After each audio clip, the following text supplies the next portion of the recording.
Karibu tumeweza kuleta baro la mito kama unavyoiona. Hii ni mito. Kwa hiyo kama unahitaji kuweza kupendezesha nyumba yako kwa kutandika vizuri na kuweka mto kitandani, basi hakikisha unapata huu mto ambao ni mzuri sana. Kila mto hapa ni shilingi 9,000.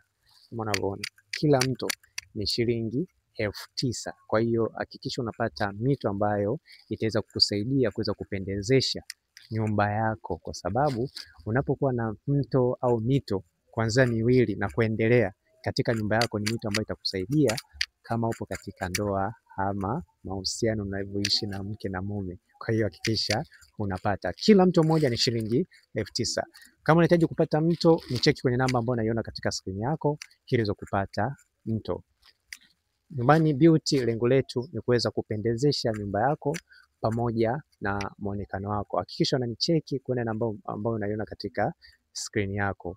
Nyumbani Beauty tupe nafasi ya kuweza kukujali na kuweza kukuhudumia, kwa sababu lengo letu ni kuweza kupendezesha nyumba yako pamoja na muonekano wako. Hakikisha unanicheki WhatsApp au piga namba ambayo unaiona katika skrini.